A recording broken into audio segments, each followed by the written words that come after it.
Test as 1 2 1 2. Very good morning. Thank you all for coming. Thank you for joining us.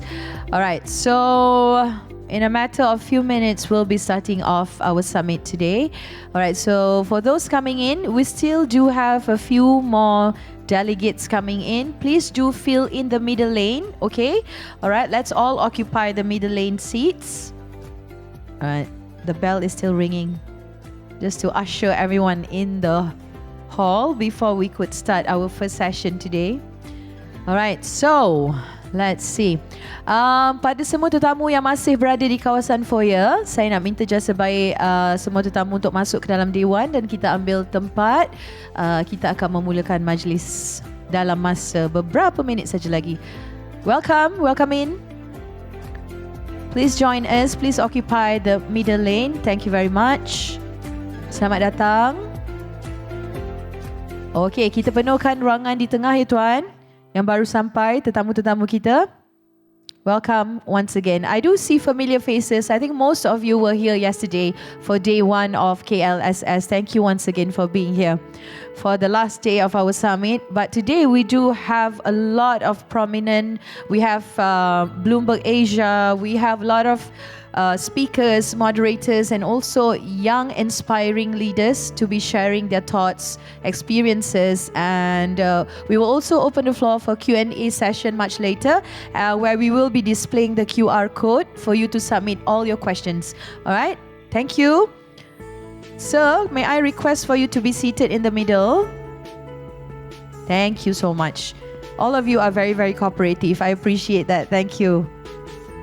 All right, so we will be back in about a minute or two to kickstart KLSS 2025. Thank you.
Morning, Tuan.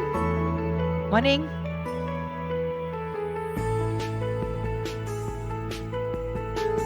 Okay, looks like everyone's in, all comfortable, all ready to start. Let's all begin now. Okay, let's close the door. All right. Okay, so a very good morning. Selamat pagi. Apa khabar semua? Oh boy.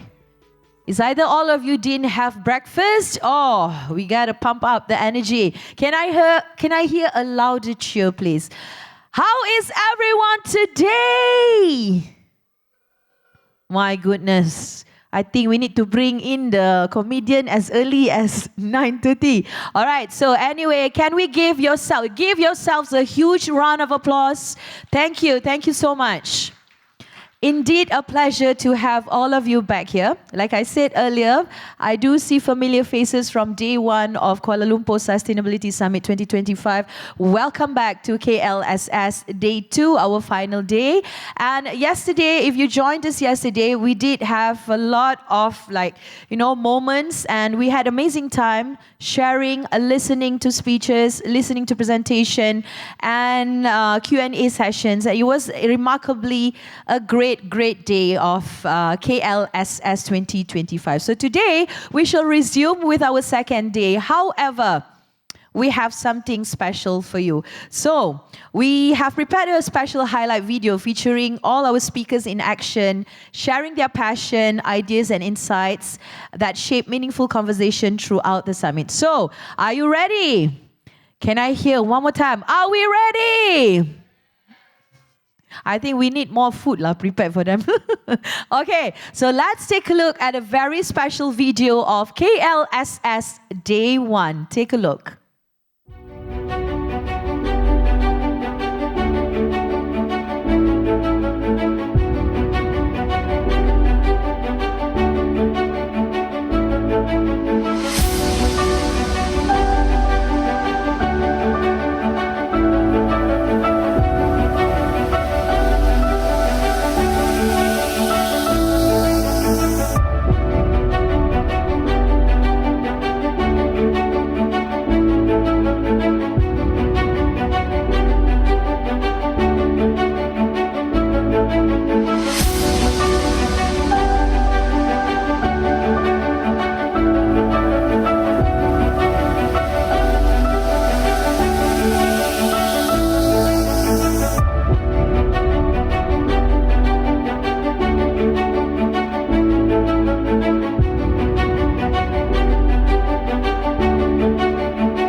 Let's give a huge round of applause. That was day 1 of Kuala Lumpur Sustainability Summit 2025. So moving forward, we'll have an amazing day today. As I mentioned earlier, we've got a lot of interesting, inspiring topics, speakers, in fact, presentation to feed all of you throughout day 2 and the last day of KLSS 2025. So, as we begin first half day session, our focus will be on sustainable finance and resilient markets, a crucial topic shaping the future of our green economy.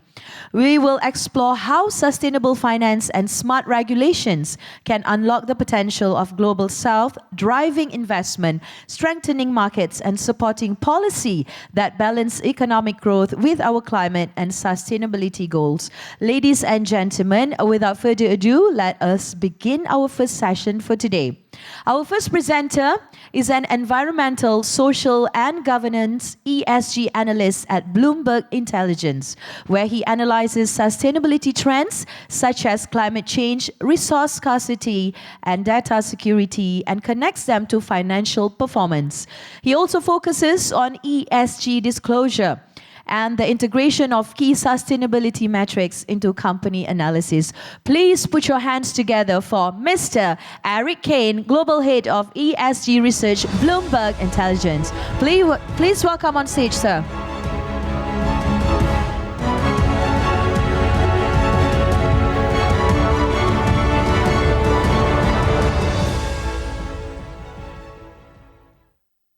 Good morning, everyone, and thank you so much to the KLSS for including me in today's session. As was just mentioned, my name is Eric Kane. I'm the Director of ESG Research for Bloomberg Intelligence, and the title of my talk for today is The Climate Economy and Its Alpha Signals. For today's presentation, I want to just provide a brief introduction to Bloomberg Intelligence, or BI as we call it, the ESG team within BI, and then we'll really dive into the heart of the presentation, talking about the new climate economy, the climate themes and metrics that we ultimately think can drive performance, and then we'll talk about water as an emerging climate adaptation theme. So hopefully at the end of the presentation, you can walk away with 3 key takeaways, if nothing else. So first, the increased frequency and intensity of climate events has led to the development of what we call the climate damages economy. Second, climate themes and metrics can drive outperformance in this new climate economy. And then third, water is emerging as a key theme within climate adaptation, but it's our view that this is still really widely underappreciated by the markets. So I mentioned I wanted to provide just a brief introduction to Bloomberg Intelligence, again, BI as we call it. So BI is a global research team, one of 3 research teams within Bloomberg. You'll hear from some of my colleagues from Bloomberg New Energy Finance. There's also Bloomberg Economics and Bloomberg Intelligence. So Bloomberg Intelligence is made up of over 500 analysts globally. We cover about 2,000 companies from a variety of lenses, including equity, credit, policy, litigation, and of course, ESG.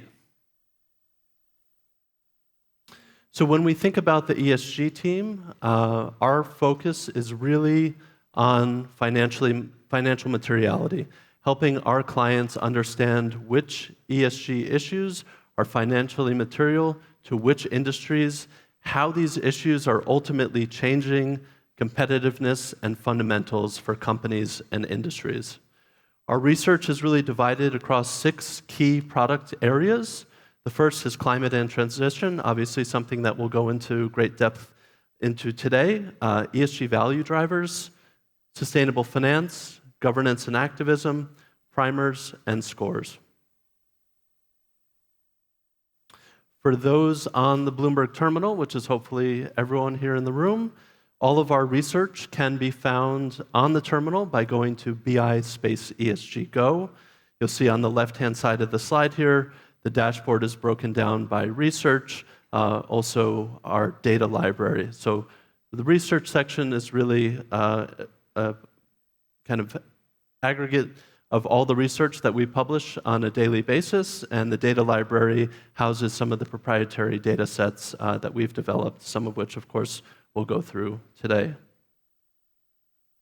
So in order to kind of set the stage for this climate economy, just want to go through some research that we've done through our BI Carbon product, which hopefully provides some context as to why this climate economy is ultimately emerging, right? And the headline here really is that decarbonization is not happening fast enough.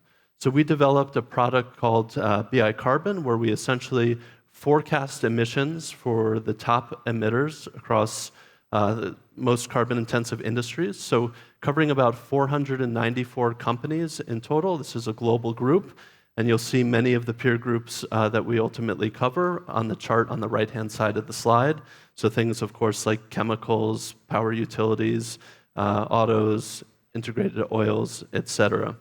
So 494 companies may not sound like a lot, but when we put the emissions of these companies together, these 494 companies are ultimately responsible for about 55% of emissions from listed companies. So they're responsible for about 8 billion metric tons annually. So we really think this group of companies is a good bellwether for understanding decarbonization. And ultimately, what we see from this group is that the overwhelming majority report carbon emissions, which is good. About 84% have targets, which is also good. But what we see ultimately is that these companies, even though they've set targets, are not decarbonizing fast enough. So when we look at this group in aggregate, what we ultimately see is that these 494 companies will reduce emissions by about 14% from latest year out to 2030, and about 60% out to 2050. So that's way, way behind the numbers needed in order to maintain warming at a 1.5 degree level, if that's even possible. So the IEA suggests we need a 33% reduction by 2030, and of course, net zero by 2050. So I think the headline here, again, is when we're looking at decarbonization, ultimately not happening nearly fast enough in order to address the climate crisis. This ultimately gives rise to what we're calling the climate economy. So we wanted to actually try to quantify the kind of size of the climate economy. So we developed what we call the Climate Damages Tracker, which is a proprietary data set on the BI ESG page. And essentially what we're doing here is we're tracking the costs of climate damages across 50 countries globally. So you may ask, well, what constitutes climate damages? So we're really looking at events like typhoons, wildfires, floods, things that we know are increasing as a result of climate change, and assessing the costs of those events, right? So looking at things like insured losses, uninsured losses, the amount of money that the government is ultimately spending on recovery for such events. For some countries, we're actually able to go much more granular, right? So for the US, for example, we have data that allows us to measure crop damages, power outages, construction inflation, et cetera. But kind of at the baseline for every one of these countries, again, 50 countries in total, we're looking at insured losses, uninsured losses, and government recovery spend. Important to note that these 50 countries are responsible for about 85% of global GDP. And when we look at damages in aggregate, ultimately what we're seeing is $18.5 trillion have been spent on climate damages since the year 2000. Right? So $18.5 trillion since the year 2000 across these 50 countries. So obviously a massive wealth transfer, right? So with that massive wealth transfer, it gives rise to ultimately what we're calling the climate economy. When we look specifically at the climate damages in Asia and beyond, we see that not only has this climate economy emerged, but the trend is, of course, that this climate economy is in fact growing, again, as the frequency and intensity of these climate-related events continues to rise.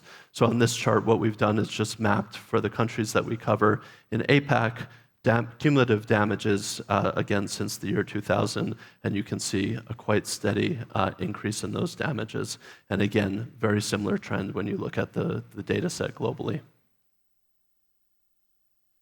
So with this new climate economy, with this massive wealth transfer, it's our view, of course, that there are companies and industries that are ultimately going to benefit as a result of this new economy, and companies and industries that are ultimately going to face significant headwinds. So we've done a lot of research within the team to ultimately help our clients understand, again, which companies may benefit and which companies may face headwinds. One of the ways that we've kind of sliced this question is by developing a basket of companies or an index that we call the Prepare and Repair Index. So as the name suggests, this is a group of companies that's really engaged in preparing for the next climate event and repairing after the last climate event, right? So what kind of companies are those?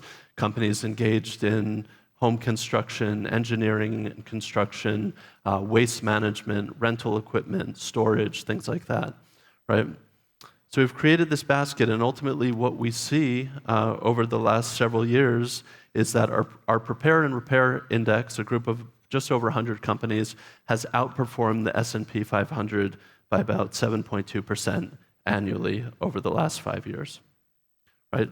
So just one example of the type of theme that we can ultimately develop, investment theme, around this new climate economy.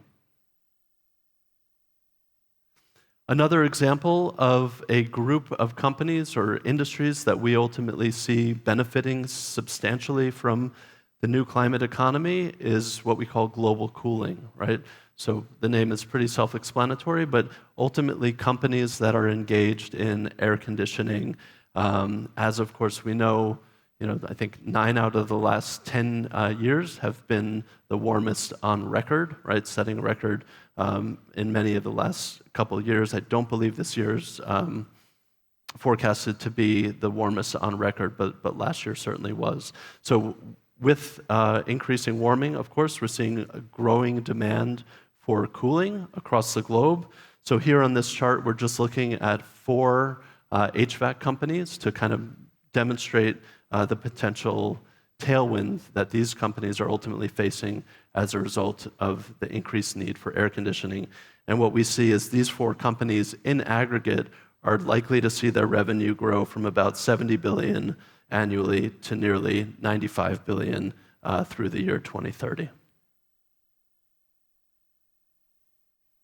So I mentioned, of course, not only do we see companies and industries benefiting from this new climate economy, but of course there are companies and industries that are going to face significant headwinds.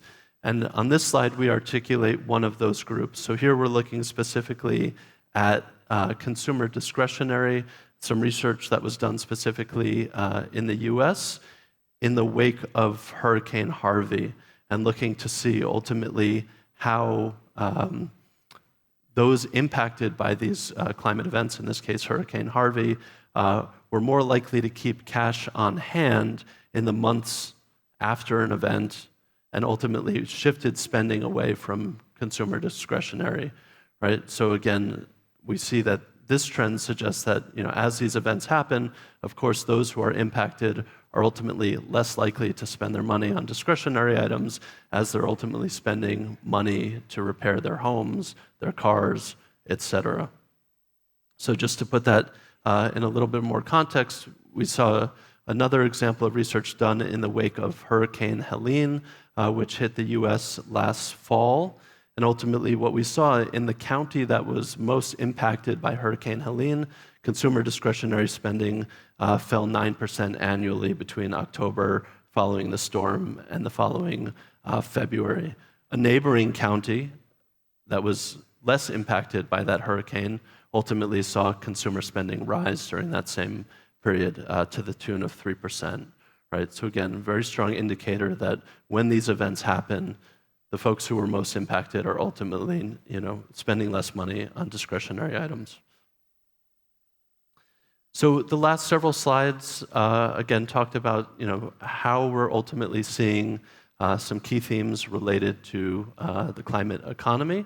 But we also see significant opportunities for alpha within climate-related performance, right? So we developed a suite of research that we call Climate Alpha, where we're looking at carbon-intensive industries, ultimately looking to see whether there's a climate metric that can ultimately signal outperformance.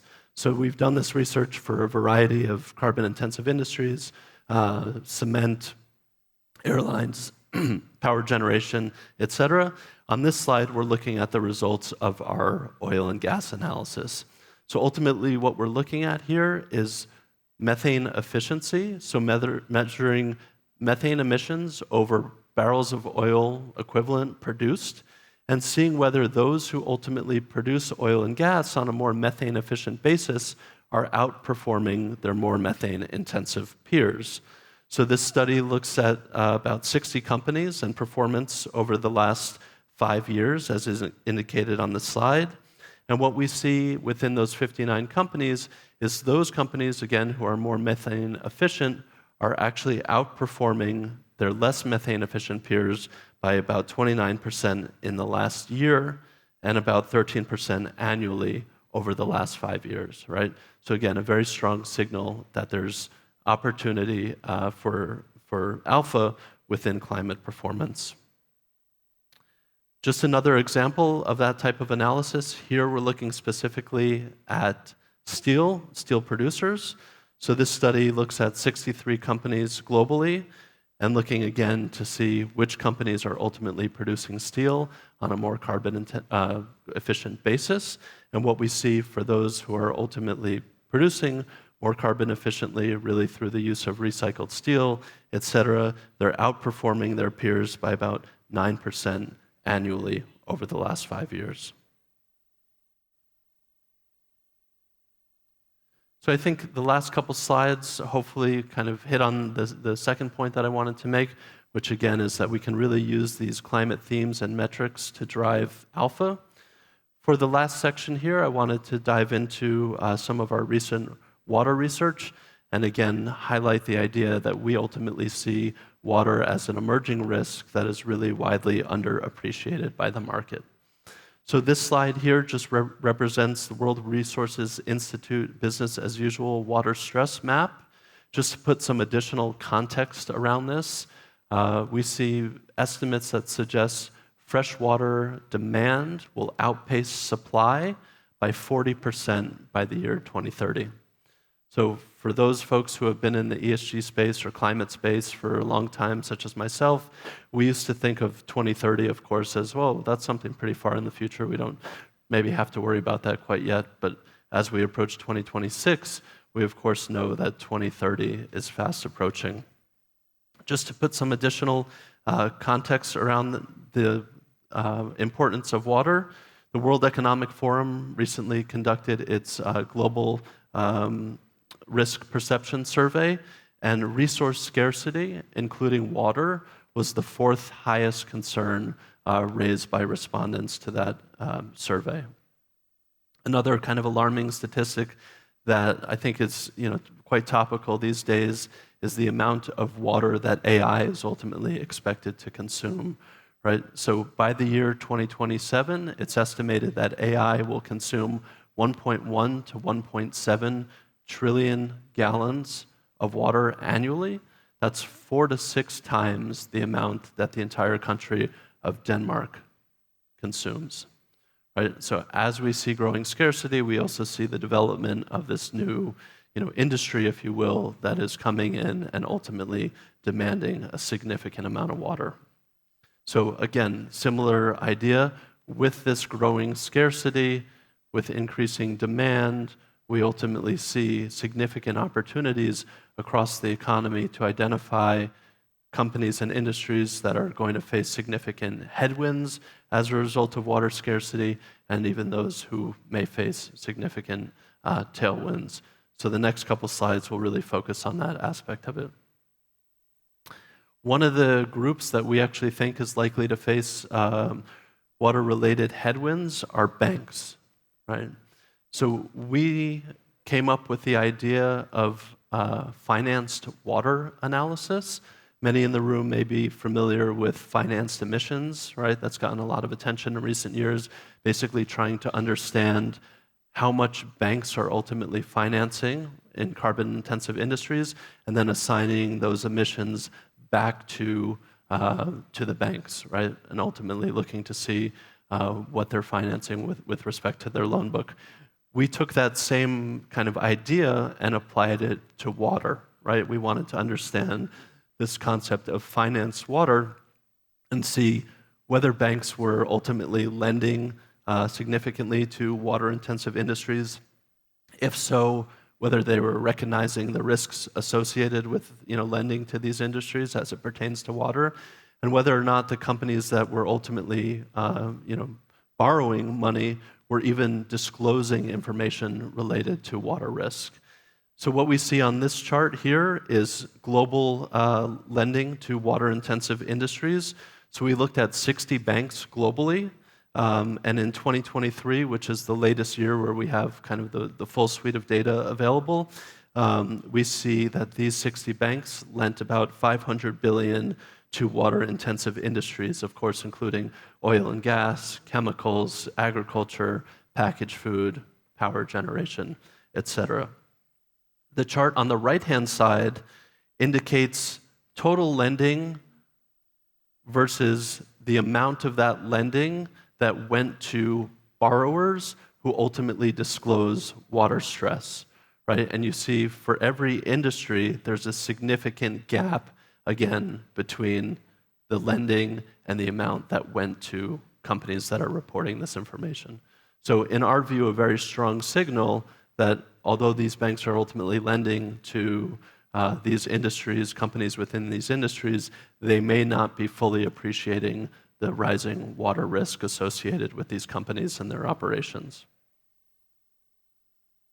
Just to provide a little bit more context, one of the industries, of course, that I mentioned is power generation, right? One of the more water-intensive industries globally. So we wanted to understand ultimately what percentage of power generating facilities were in areas of water stress. So we created a new data set on our dashboard where we were essentially able to map, using Bloomberg data, more than 3,000 power plants globally, and we can map those against areas of water stress. So looking to see which assets were in areas of extremely high stress, medium stress, etc. We can then aggregate that up to the company level, and ultimately what we see is companies like Endesa, for example, have about 68% of their total generating capacity in assets of either high or extremely high stress, suggesting significant risk. And it's important to point out that this risk is not specific just to the companies listed here. When we combine all of this data in aggregate, ultimately what we're seeing is 1 out of 5 power plants globally are in areas of either high or extremely high stress. And some of you may be thinking, well, not all power generation is water intensive. And that is, of course, true. So when we're doing this analysis, we're actually only looking at the types of generation that are, in fact, water intensive. So taking out things like wind and solar that require next to no water. So I mentioned, of course, the idea that there's also significant opportunity within this new era of water scarcity. Two of those industries that we really see being kind of poised to benefit are water desalination and water treatment. So when we think about the potential growth in those areas, ultimately what we're seeing is desalination is expected to grow about 8% year over year to the year 2032 to reach about 50 billion annually from about 23 billion annually now. Water treatment starts from a much higher place. It's a much bigger market, but it's also expected to grow close to 8% annually from about 323 billion to more than 615 billion, again, by the year 2032. So again, pointing to very significant opportunity for the companies and the industries that are ultimately engaged in desalination and treatment. So I mentioned at the beginnings, 3 key takeaways, just to remind folks of those. Hopefully the presentation kind of articulated these 3 points well, but the first is the transition is, of course, critical to addressing the climate crisis, but we saw that decarbonization is ultimately not happening fast enough. So as a result, we ultimately see the climate economy continuing to grow. With that, we see tremendous opportunity for industry-specific climate metrics and themes to lead to alpha generation for investments. And third, of course, it's our view that water scarcity presents a clear risk and opportunity that are still widely ignored by corporates, banks, and investors. Maybe before I leave the stage, just wanted to mention to everyone that the BI ESG team, in addition to all the research that we produce, which is available on Terminal, we have a lot of different ways for folks in the audience to ultimately engage with our content, right? So we have a weekly podcast. I'll share QR codes for that in a moment. We have monthly webinars, newsletters, deep dive reports. All of these things are often available outside of the Bloomberg Terminal. I mentioned the deep dives. So the insights that I mentioned around the climate economy, water risk globally, these are really discussed in great detail in 2 deep dive reports that we issued earlier this year. The one on the left, again, climate economy, the one on the right, water risk, and we provide QR codes for both of those. And then I mentioned our podcast. Again, this is a weekly podcast. The focus of the podcast is my team ultimately having conversations with global leaders throughout the sustainability space. And again, weekly podcasts available, of course, on Spotify, Apple, and many other channels. So with that, I just want to thank you all again for attending today and thank the KLSS for inviting me to speak. Certainly more than happy to continue the conversation, so folks, please don't hesitate to reach out to me. Here's my email address, and thank you all very much. Huge round of applause for Mr. Eric Kane, the deep dive into the climate economy and ESG Alpha. With 3 key points, the transition, industry-specific climate metrics and themes, and also how water scarcity presents clear risks. So thank you very much once again, Mr. Eric Kane. And now, distinguished guests, ladies and gentlemen, moving on to our next agenda for the day, we will have a fireside dialogue session. So what will happen is we will have an insightful exchange between 2 distinguished panelists. All right, so before I call her up, please allow me to introduce our moderator. She's the head of Sustainable Finance Data Solutions at Bloomberg LP, where she leads global efforts to enhance the use of high-quality ESG data in investment strategies. She also serves as an observer on the European Commission's platform for sustainable finance and contributes to international task force with MAS, ASFI, and ESMA. So with that, let's welcome our moderator, Ms. Nadia Humphrey, up on stage. Thank you.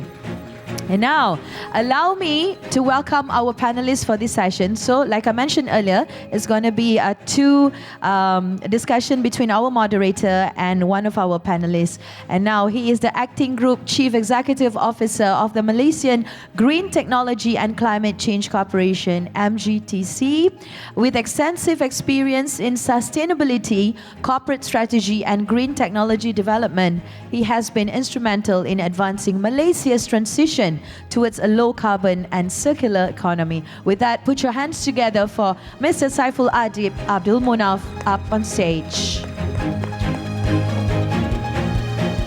So Nadia, with that, I shall hand over the session to you. Over to you. Excellent. Thank you so much. And thank you so much for inviting me as well to join you in Malaysia. Most welcome. It is actually my very first time in Malaysia. Great. Can we give her a huge round of applause? Selamat datang, Nadia. That's how we welcome you, by saying Selamat datang. That is much appreciated. Thank you. Have a good one. Thank you. And nothing could make me more proud of Malaysia and being here than seeing a conference centre full of sustainability summits. So this week and today has been incredibly impressive. It is a real joy, Saiful, to be moderating a discussion with you as a newbie in Malaysia to understand a little bit more. One of the great things I hope for our audience is I am a very naturally curious person. So I hope I do the honour to you of the questions that I will ask in terms of the role that you currently have. So maybe if I could open, so the Malaysian Green Technology and Climate Change Corporation, or for the purposes of this, I'm going to call it MGTC. That'll make life a little bit easier for me. So it's been around for 2 decades and achieved a lot, and we'll unpick a little bit of what it's achieved to date. But what is your focus as the world moves forward into execution away from goal setting? And kind of what are the unique value propositions that you now think that it offers in Malaysia?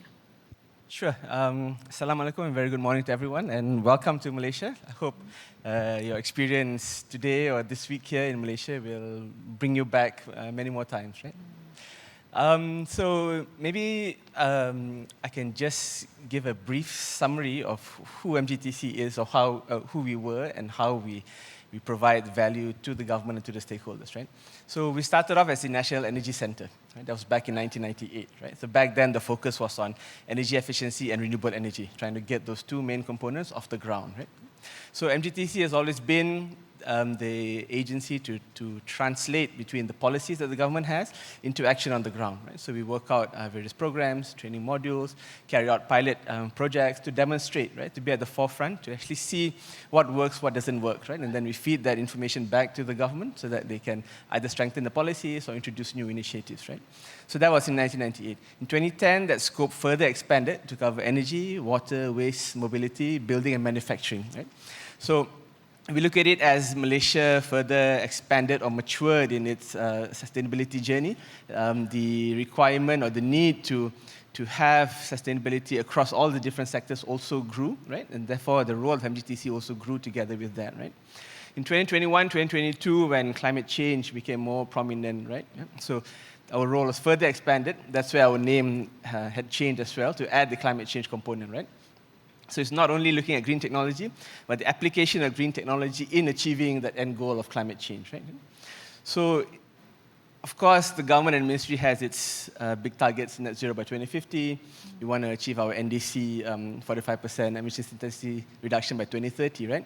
So how do we translate those big goals to the SMEs, so the small, medium enterprises on the ground, who are actually the ones running the business, who are actually the ones supporting the economy, right? For them, it's about their day-to-day business, their energy consumption, their resources that they use, right? So how do we, so what we do is to translate those lofty goals, right, into action that the small, medium enterprises or individuals can take on board, right? So we focus a lot on those initiatives, right, to actual implementation on the ground, right? That's fantastic. And how receptive have the SME community been to the guidance that you provide them? Is this stuff they're looking to do naturally, or has it taken some persuasion to get them on the journey? I think initially any business will prioritize or focus on their own business sustainability first, right? They need to ensure that the business can survive, that there is a market, that they can grow, right? Once they are comfortable with that, and then they start looking at different solutions, right? How can I improve the efficiency of my business, right? I see it as every ringgit spent on sustainability, right? It's actually an investment in efficiency, it's actually an investment in resilience, and it's actually an investment in brand value, right? So in the initial stages, there of course are the early adopters. They are the companies that maybe have a forward-looking approach, that want to try something new, right? Able to take that risk. But once that happens, we see other companies referencing them, seeing what they have achieved, they learn from them, right? And then eventually, slowly, it grows on, right? So over the years, we have definitely expanded the reach to the different tiers of companies, not only the big MNCs, right down to the SMEs, and across all sectors. Right? And so we also look at the various authorities, for example, the Malaysia Rubber Council, right? So they are looking at all the companies and businesses within that particular sector, right? So they are also starting to get involved to see how they can also support the businesses and companies within their sectors, right? So similarly, the water sector, even the highway operators as well, right? So it has been increasing year on year, and we're seeing very good reception for the various programs that we run. Yeah, I'm not surprised. And it's good to know that, in effect, sustainability as it translates to operating expenses is kind of a logical communication. You mentioned in your answer brand value being important. Do you think that the Malaysian consumer cares about sustainability, has preferences towards sustainable-like solutions? And are the companies that you work with seeing that recognition in demand for the products that they're making? Yeah, I think more and more, right, as the awareness and the understanding of sustainability. And I think with the power of social media, there's a lot more information out there, and a lot of people are getting educated. They're understanding what actually happens, and they're also curious as well. They would like to know, right, whatever products that they choose or they choose to buy aligns with their own values as well, right? So there's this brand association, and we're seeing companies not to say targeting customers, but prioritizing customers that actually demand or require sustainability, and then they see the loyalty from those customers, right? So if they match up with the value of the customer, and then it helps the business in the long term as well. Right? Yeah. Yeah, no, I totally agree. So I come from the United Kingdom, and one of the things that we saw was when we polled retail consumers, did they have sustainability preferences? 2/3 of them said yes. And you mentioned at the start your role is a bridge between the community and businesses and policymakers. One of the things that I had been working on with the European Commission is a small amount of policy on suitability. So basically what it says is, in the olden days, for me to manage your savings, you'd come to me, and unless you said I specifically want some kind of green financial product, I wouldn't offer you it. We talk about your risk profile, long-term investing and needs, etc.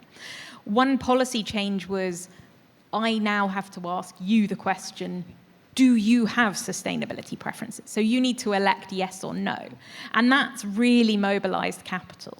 So when you're talking about Malaysia, the role of corporates, the role of finance, and the role of policymakers, are there any things you can share with us, this audience, about the nudges you're making to try and further cash into sustainability in the region? Of course, there's a typical carrot and stick, right? So you've got the various incentives that the government has introduced, right? Like the green investment tax allowance, right? That's one of the key drivers that we have seen, and it has resulted in over R1 billion in terms of investment, almost on an annual basis, right, by companies investing in green technology, which covers energy efficiency, water efficiency, waste recycling, and the likes, right? And that in turn supports the businesses that are offering those solutions, right? So it creates that whole economy there, right? And is that subsidies? So it's a tax incentive, so you can claim the tax rebate from there, right? So what the government recently just announced is to actually see how we can further provide greater incentives for locally manufactured products. So we want to encourage this local development of manufacturing within the country, right?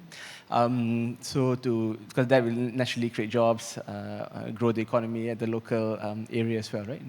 So tax incentive seems to be a very good scheme or program, right? That gets action or direct action, right? So the process to actually do it is quite straightforward and it's quite easy and very immediate, right? The businesses see the impact straight away, right? There are also various financing schemes where government provides guarantees for projects that where banks may typically have a higher risk tolerance for, right?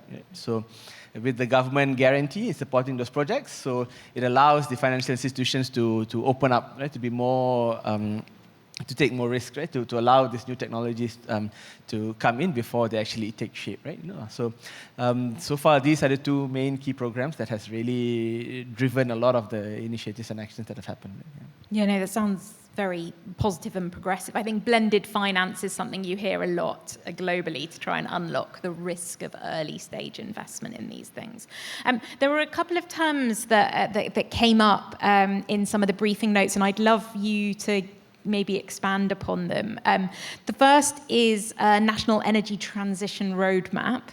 And the second is Low Carbon Nation 2040. So could you talk just a little bit more about those initiatives and what they mean and how they translate? Sure. I think if you look at Malaysia's emissions profile, right, it's about 80% of our emissions come from the energy side, right? From the use of fossil fuel for power generation, for vehicles, for heat generation and all that. So naturally, in order for us to achieve our net zero goals and targets, this will be where we should focus and prioritize a lot of our efforts, right? So the NETR sets out the plans, right, that the government wants to move Malaysia in that direction. So it's identified various initiatives from energy efficiency to green hydrogen to electric mobility to transitioning towards renewable energy, right? From solar, biomass, biogas, right? So it's providing direction to businesses to say that the government is working on these plans, right? And then that's where it gives opportunity for businesses to come in with solutions, right? Battery energy storage solutions, right? That can actually meet those goals, right? Yeah. So with that also, it gives investors and financial institutions the gauge of, okay, so government is focusing on these particular areas, and then they can come in and support with investments for large-scale projects and all that to support the transition, right? And when you look at tackling energy, if you add on mobility, waste, you add on water, and you add on the greenery component, right? All those components at the end will lead to a low-carbon city or low-carbon nation, right? So it's where the residents and businesses within the community, within the state, within the municipality, all work together towards living a low-carbon lifestyle at the end of the day, right? And so there are infrastructure-related solutions, right, that government and municipalities and cities can do to support. And there are also practices that businesses and individuals do to support those initiatives as well, right? So all this together leads to that low-carbon city, low-carbon initiative, right? Wow, it sounds like big, grand plans. In the commitments that Malaysia has made to achieve net zero and this transition roadmap, where do you see the operation at the moment? Are we still in the early stages? Are we definitely more progressive? And are we seeing behavior of Malaysia at a corporate level and at an individual level really aligning to this transition pathway? Kind of what's your sense check on where we are today? I think we are definitely in the operational phase, right? Yeah. So the early adopters, that is all passed, right? So a lot of people are already deep into their sustainability plans. They've made their own commitments, right? So now it's about figuring out the solutions, right? And I think what we always share with our stakeholders is that the solution is not a straight line, right? There will be ups and downs along the way, right? There will be room for discovery on what solutions might work, what might not work, right? So businesses might change, the conditions might change, right? So we have to be agile and adapt to those situations as well, but still having that end goal of, yes, I'm working towards that goal, right? That maybe in this period of time, right? There are maybe other priorities that I need to focus on or prioritize first to enable, this transition that can happen better in the future, right? So, allowing for that, right, can really help and support the businesses in their journey, right?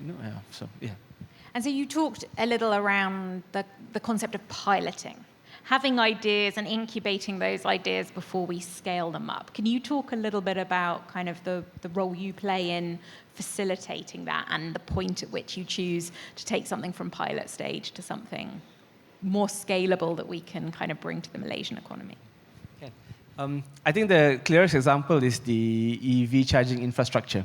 Right? So about 5 years ago, it was something that was still new. Right? There were no EV chargers, or there might have been just a couple. Right? So the role of MGTC was to bring in the EV cars and bring in those EV chargers. Right? And we had a pilot demonstration and we grew that up to about 300 chargers. Right? And what that allowed us to do is to educate the masses, businesses, and stakeholders on the potential of this transition towards EV, and also allowed us to work on what are the regulatory requirements, what are the challenges and differences that needs to be worked out, right?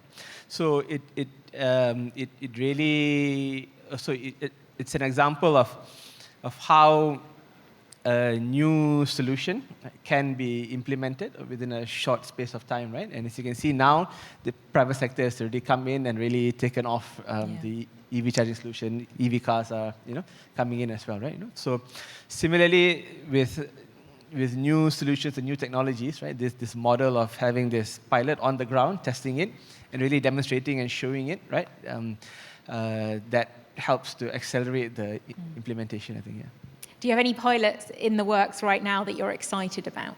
Any early stage? With a few other agencies, Nano Malaysia and the Ministry of Science, they're actually looking at green hydrogen pilot. I think the Sarawak state government is also very much into that, right? So we are supporting those initiatives. I think there are initiatives and plans on battery energy storage systems and solutions, right? So I think more businesses, more agencies are also taking the initiatives and steps to pilot it themselves, right? Not necessarily MGTC have to do it ourselves, right? Yeah. So the scope is so vast, there are a lot of areas to cover, right? So we definitely lend support and encourage other agencies and even state actors as well to take up these initiatives by themselves and then implement them. Right? Yeah. And so what's the balance between local and international? Because when I travel and speak to policymakers and governments across the world, they will also tell me they're looking at green hydrogen, they're looking at battery storage, they're looking at carbon capture. So how do you translate the level of sophistication that exists internationally to local needs and local pilot projects versus where you think Malaysia's specific role is to try and innovate and or scale existing innovation into something that can be operable within the local economy?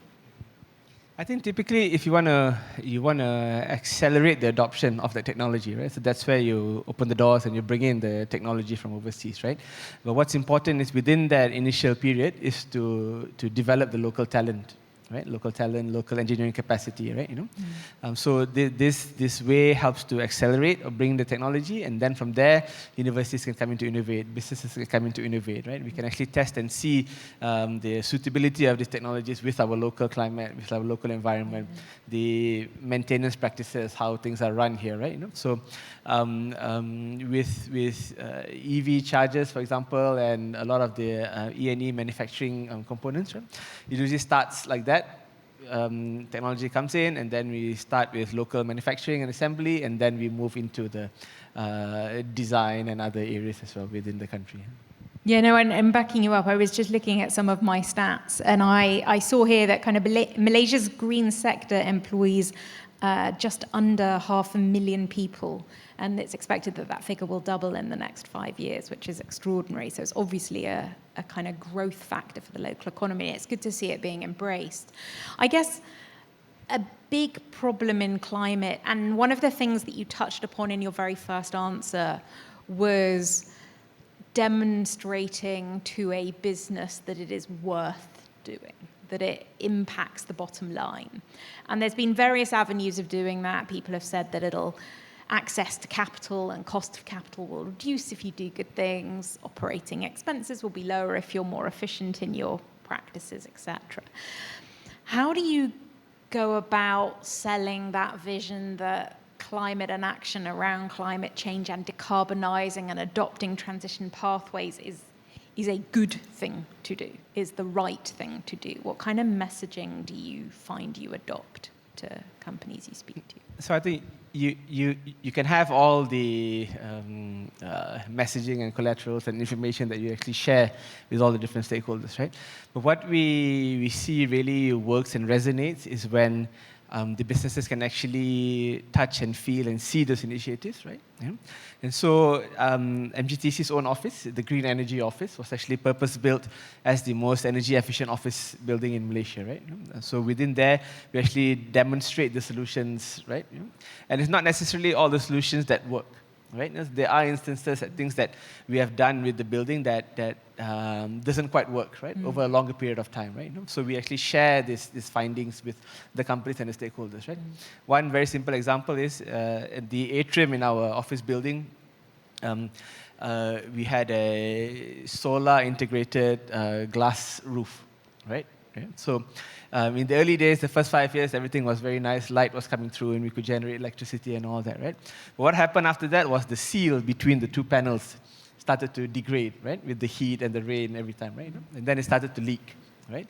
And the cost to repair that, because it's such a large atrium, right, cost almost 100,000 ringgit just to bring in a crane, a forklift to repair that, right?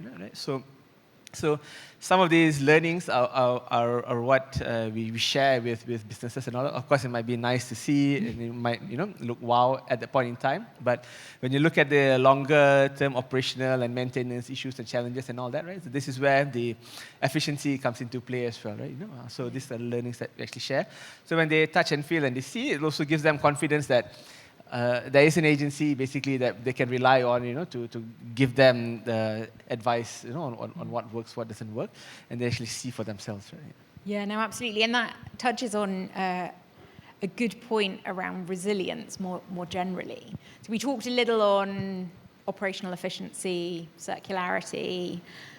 When it comes to resilience and adaptation, I think in kind of Eric's presentation a little earlier, he was looking at some extortionate climate damages and talked about the climate economy. Is that part of the narrative that you're seeing emerge here as well? The ability to respond to and protect yourself against a rising heat climate? Yeah, so a lot of the conversations up till now has been on mitigation, right? Trying to reduce our emissions, reduce our impact on the climate, right? But now a growing conversation is there on how do we become more resilient. In Malaysia, our biggest challenge is floods, or that's the most apparent challenge, right? It happens, but businesses or even ourselves are starting to look at the impacts of water scarcity, right? So we get a lot of rainfall, but it's not falling in the same places as it used to, or it's not falling in the right areas, right? So then you get the imbalance of water resource, right? So I think the main challenge with adaptation-related measures is that there may not necessarily be an obvious financial returns or monetary returns. It can't really be made into a business per se, right? It's about protecting yourself or your business from an eventual future that may or may not happen, right? Of course, there are certain things that you can predict and you can protect yourself against, but to reach that comfort level, to be able to sustain shocks or to, right? I think we've seen with COVID as a clear example, right? But I think the ability of a lot of businesses to be agile enough to ride those waves, right? I think that's the true resilience, right? We can plan as much as we like. We can be prepared for all eventualities, right? But when it actually happens, right? So that's where the agility of the organization, of the resources that they have, either from their supply chains or the ingenuity that they have to pivot or to innovate, right? That's what truly shines, and that's what that can carry companies through, right? Yeah, no, I think that's true. My observation from the companies that I've worked with, and I'd be very interested in your views here too, is there's a little bit in the resilient space over-reliance on insurance. And insurance will last a year with a view that they will insure you insofar as they can sell the risk on in the reinsurance market. So at certain points, you start to hit cliff edge where you won't be insured because they can't sell that risk on. And so at certain points in time, your reliance on insurance as the backstop to be able to help you recover from climate-related damages is not a real thing. Are you working with the insurance sector at all to do things like encouraging, premium discounts if climate adaptation measures are taken early? So helping companies make sure that they are protected and they are investing and seeing an immediate return in doing so, rather than this kind of forecast that somewhere in the future this cliff edge is going to pass and it's going to hurt us all? Right now, not yet. Right? So we haven't reached that stage yet. Right? So what we're working with now are the financial institutions that are focusing on sustainability-linked financing. Right? So a lot on that part. Right? So we work with them to provide the measurement, reporting, and verification component, so that the performances of businesses are actually measured and accounted for, and then that can use as a clear data point for the financial institutions to provide better rates and all that. So we haven't gone into the insurance portion yet, but definitely it's something that we need to move towards, right? To have a more holistic view and a holistic solution for both mitigation and adaptation. Definitely. Oh, interesting. And maybe as a complete pivot away from that, and something that I have just a natural curiosity on, and I would welcome your thoughts on, we see a lot of talk about carbon markets being important, so scaling up voluntary and or mandatory carbon markets. Also, we see a lot of talk about valuing nature and ecosystem resources appropriately in the shape of biodiversity credits. Could I just get a sense from you where, if anywhere, the role is for your organization within the kind of credit system and establishing carbon and biodiversity markets? So I think that there's room or potential, which what we are discussing with the ministry now is the ministry is working on the compliance market elements, right? So they are hard at work at that. Where we see potentially MGTC can play a role is working out the local standards, right? That are more related to businesses here, that are more applicable to how we operate here, right? And I think one of the biggest challenges of the international schemes might be cost and accessibility to a lot of the projects, right? It might be viable for the larger scale, bigger projects, but if you need volume and scale, you need to be able to bring that down to a lot more of the SMEs and smaller projects as well, right? So we are looking to see how MGTC can play that role in developing or maintaining these local standards and providing the certification for that particular element, right? And then it can be traded on the voluntary carbon market in Bursa, or by the private sector, willing buyer, willing seller, right? So we are looking at that space, and we are also exploring, because I think where the opportunity is within the ASEAN region, right? So the value, I think, is in having a similar standard across the region, because that really opens up the market, right? How do you do that in a way that protects or ensures each country, benefits from it, right? So you wouldn't want to be buying credits from another country, for example, and all the money is going that side, right? And you're neglecting the development or the opportunity within your country, right? As long as we can ensure that there's value across the entire. So from a market standpoint, the ASEAN region is much more attractive, right? So how do we balance that with the local development or protection of the local projects within the country, right? Yeah, no, I'm conscious we only have a couple of minutes left, and I've just looked at my sheet and I've got about 6 questions. So I'm going to cherry pick my personal favourite within this. At the heart of anything you want to do lies people. And certainly when I was researching you before I had this fireside chat, I heard you talk a lot about capacity building and the importance of education and the opportunities that will come to people who really embrace sustainability. And I wonder if you could just share to our audience of people who are clearly in the process of embracing sustainability, kind of how they can engage with you, your organization, and or what that capacity building looks like longer term. Of course, we've got a range of training programs that we offer, right? So within MGTC, we've got from awareness programs to certified professional programs, right? Across the board. A lot of it is very technical at this moment, right? To understand on energy, water, waste, building, manufacturing, and whatnot, right? But I think what each individual can do is to be curious, right? To explore and to actually learn things for yourself, right? To actually look within your own organization, your own processes, where are the opportunities to actually save or improve efficiency on, or to have an alternative source of materials, for example, right? You know? And so what we try to do at MGTC is to be as broad-based as possible, right? To always look to add on new trainings that we can help the industry to upskill and elevate everyone's understanding, right? You know? One of the things that we're trying to do is to actually provide every individual, so we're thinking of every graduating university student and every working adult, should have the same basic understanding of climate change and sustainability across the board, right? You know?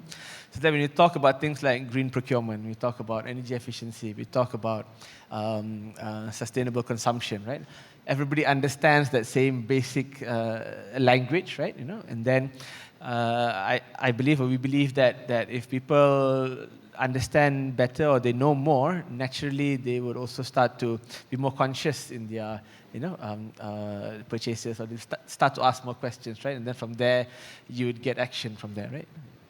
Well, thank you. I think that's a great message to leave. And Saiful, thank you so much for taking the time to meet with me today. I know your schedule has been incredibly hectic.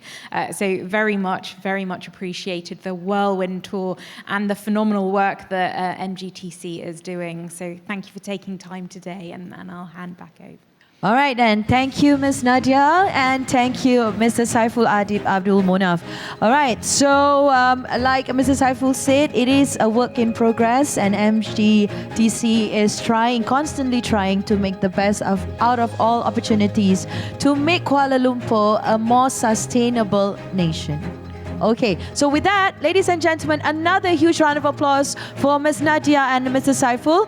Let's move forward for a group photo session. Ms. Nadia, just move forward to the center stage.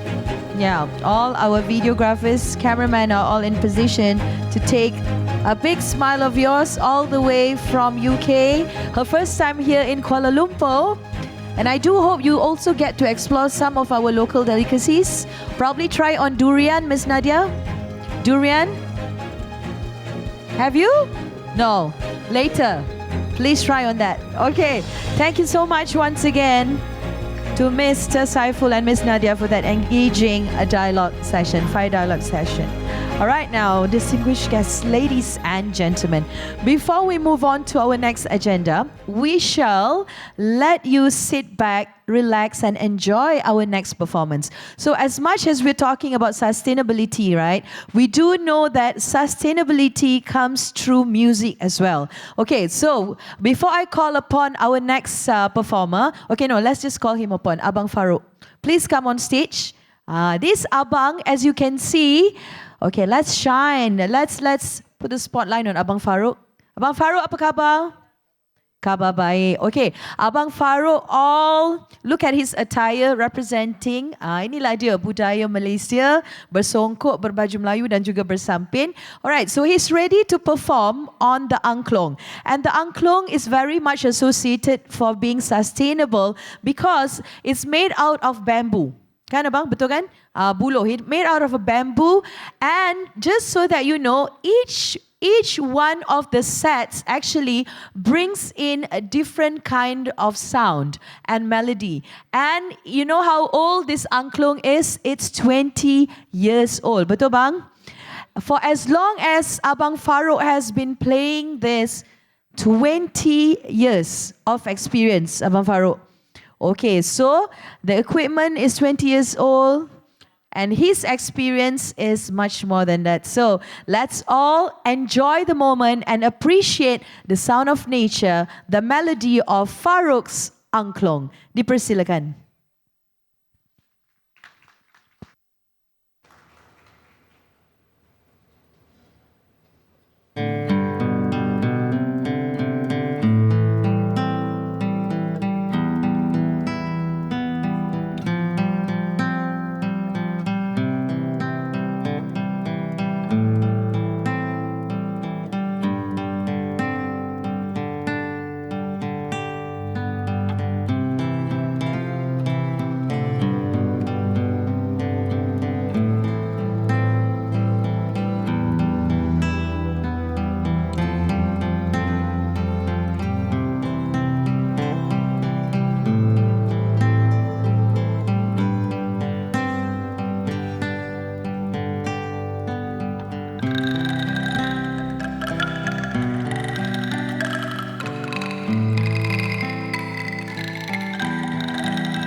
Terima kasih. Please put your hands together once again for Abang Farouk. Farouk's angklung. Terima kasih bang.